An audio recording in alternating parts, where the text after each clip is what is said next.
Ils sont des milliers à rêver d'arpenter un jour les 11 hectares de ce lieu de prestige. Des milliers à tenter chaque année le concours national des écoles vétérinaires. À Maisons-Alfort, certains y sont parvenus, comme Anne, 23 ans, et Jocelyn, 22 ans. En tout, 600 jeunes étudient à l'ENVA, l'une des plus anciennes écoles vétérinaires d'Europe, la plus importante aussi en termes d'actes médicaux réalisés. Ici, l'amour est vache, mais aussi chat, chien, cheval et lapin. Ces mordus d'animaux ne font pas de distinction. Un quotidien rythmé entre cours et consultations, une vie étudiante pas tout à fait comme les autres, partager le temps d'une journée à l'École nationale vétérinaire d'Alfort.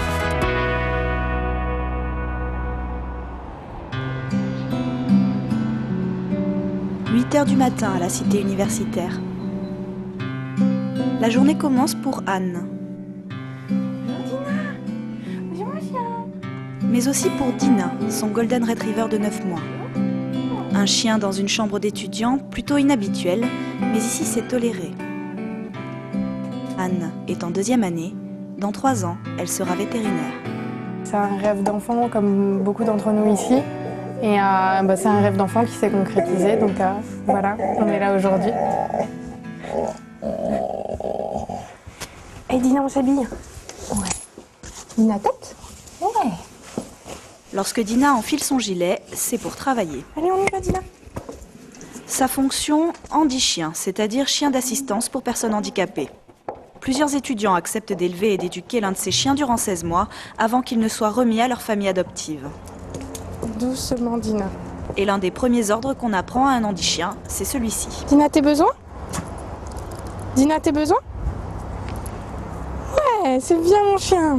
L'handicapé, il va pas forcément passer 15 ans à ce que son chien ait ses besoins. Donc du coup, ils doivent vraiment apprendre à faire leurs besoins sur commande et sans tirer sur la laisse. Dina, c'est fini?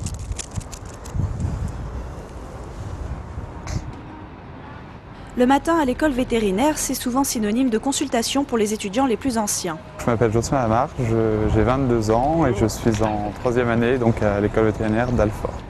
Direction les consultations comportementales pour Jocelyn. Bonjour.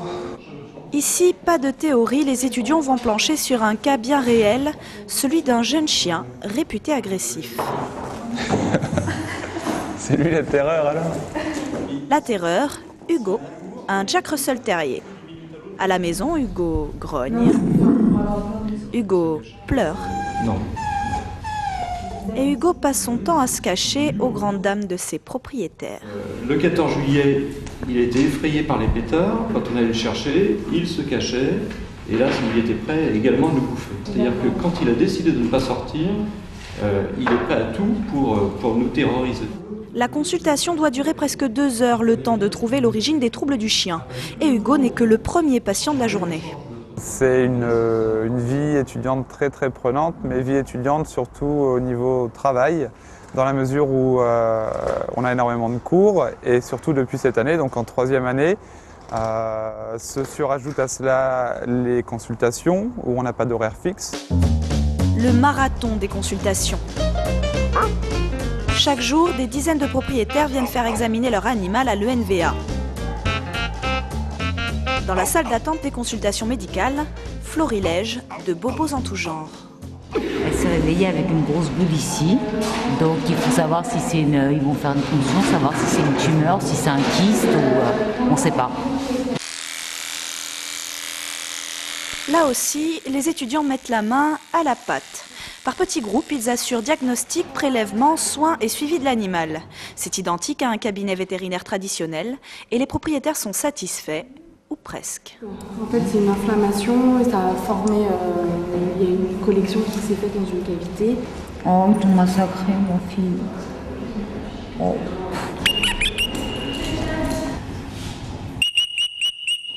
Ce qui est moins traditionnel, c'est la variété d'animaux que ces futurs vétérinaires apprennent à soigner. Si le chien et le chat ont toujours la cote, la mode aujourd'hui est au NAC, les nouveaux animaux de compagnie. C'est bien connu, plus c'est petit, plus c'est mignon, et ça s'entend jusque dans les prénoms. Chaussette. Monsieur Chaussette. Il s'appelle Willibald. Willibald Gluck. Comme le monsieur qui a fait de la musique. On aime l'opéra à la maison. Bien au chaud sous sa couverture, une patiente attend son tour. La demoiselle se prénomme Pépita. Pépita est un Pogona viticeps, appelé aussi dragon barbu ou lézard d'Australie. C'est sa 3e consultation à l'école vétérinaire. Depuis 3 mois, elle est atteinte de blépharite, une irritation de l'œil que ni les antibiotiques ni les anti-inflammatoires ne parviennent à guérir.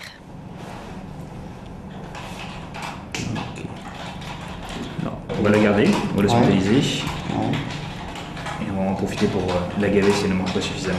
Ce sont des animaux parfois un petit peu complexes pour les propriétaires au niveau technique de soins. Donc là, on va passer à la vitesse supérieure et on va le garder en hospitalisation pour nous-mêmes faire les soins.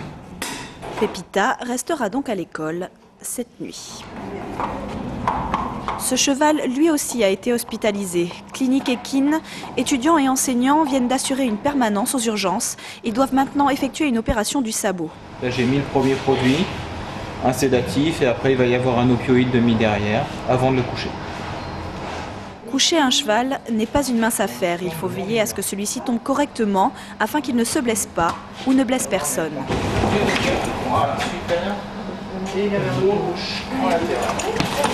Une fois au sol, l'animal est intubé. Allez, vas-y. Vous débrouillez dessus, dessous. Vous débrouillez pour faire la carré. Puis, direction le bloc opératoire.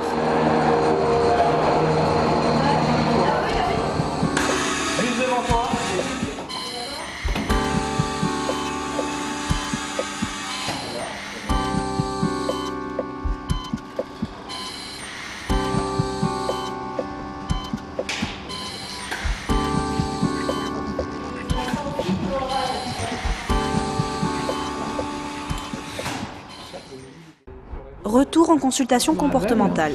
Et après, on peut, sans beaucoup de contraintes physiques, avoir une manipulation relativement facile.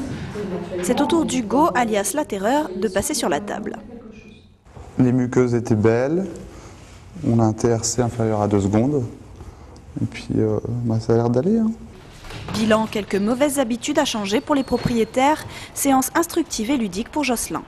J'aime beaucoup l'interaction entre les propriétaires et les animaux. C'est très intéressant, c'est très varié.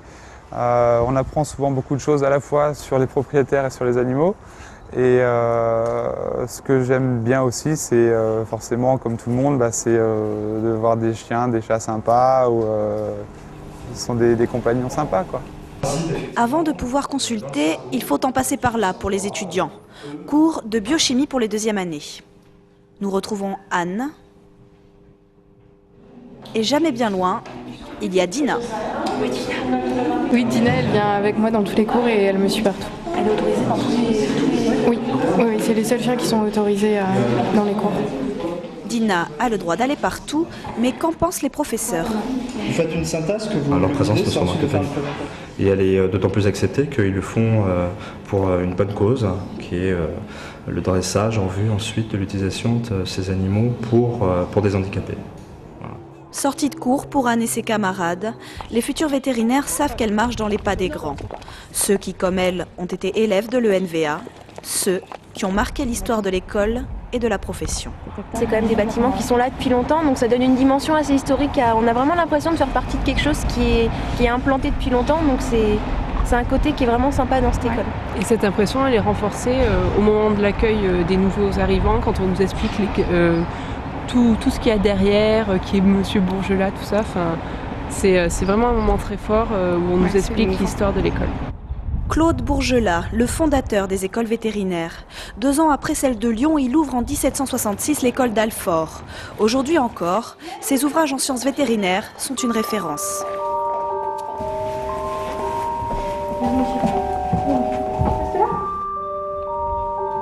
La bibliothèque est l'un des témoins du patrimoine légué par Bourgelat. 7000 ouvrages anciens y sont conservés.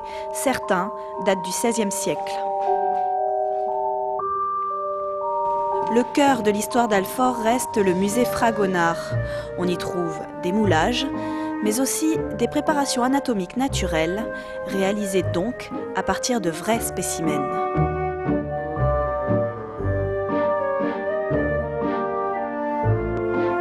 Un peu à l'écart, on trouve les célèbres écorchés de l'anatomiste Honoré Fragonard. À l'époque, ces préparations servaient à expliquer aux étudiants l'anatomie humaine et animale. On disséquait le corps, on le plongeait dans l'alcool de manière à le déshydrater, on le sortait ensuite, l'alcool s'évaporait, le corps se desséchait et on n'avait plus qu'à le vernir pour pouvoir le conserver, en général une quinzaine d'années pour les écorchés classiques, plus de 2 siècles pour ceux-ci. Ce sont des témoignages de la science du siècle des Lumières. Et de la science du XVIIIe siècle à celle d'aujourd'hui, il n'y a qu'un pas. Nous sommes dans un laboratoire de génétique moléculaire. Aucun animal n'y a jamais été soigné, mais les travaux effectués ici sont essentiels à la profession. Mon travail de recherche consiste à essayer d'identifier des gènes impliqués dans des maladies héréditaires chez le chien et chez le chat, et donc éviter de les reproduire entre eux pour faire naître des animaux malades. La recherche est donc une possibilité d'orientation pour les étudiants, une autre façon d'exercer son métier. Chaque bande correspond à un chien, et donc en fait c'est une sorte de photographie de son ADN que l'on a révélé grâce à de la fluorescence. On ne pratique donc pas que des actes médicaux à Maison Alfort. Ici, le toutou est bichonné, cajolé, chouchouté. Et sa forme est même entretenue.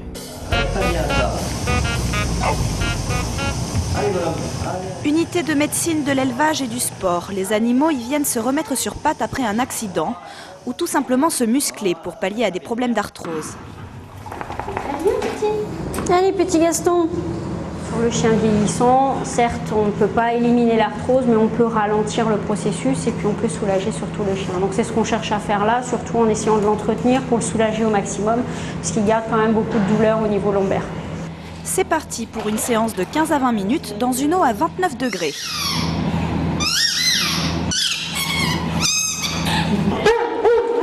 Certains apprécient plus que d'autres. Oh, qu'est-ce que tu fais aujourd'hui? D'habitude, Texan, c'est le champion. Il vient ici une fois par semaine, mais aujourd'hui, la bête est têtue. Hé Texan, tu te secoues un petit peu? Ah, t'es fatigué. Y a pas à dire, pour le vieux Texan, le séchoir, c'est quand même vachement mieux. Il y a quelque chose qui va démarrer derrière. Donc, Dina, dessous. Un autre cours, oui, mais un cours d'handi-chien. Tous les 15 jours, ceux qui ont choisi d'accueillir un futur chien d'assistance viennent compléter ici l'éducation de leur toutou. Assis. Doki Kennel.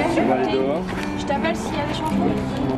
Tous ces étudiants pensent déjà à l'après. À leur sortie de l'école, ils pourront devenir praticiens ou chercheurs, ou encore choisir l'administration ou la santé publique. Anne a choisi. Elle sera praticienne. Ok. C'est Dina la plus belle. Dans 9 mois, Dina partira dans un centre où elle continuera d'être éduquée. Anne, elle, poursuivra ici son rêve de petite fille, mais ces deux-là ne sont pas prêtes de s'oublier. La partie de l'éducation qu'on est en train de construire en ce moment, ça lui servira toute sa vie et on sait qu'on restera imprégné dans son tempérament quand même. On fait partie de sa vie et ils font aussi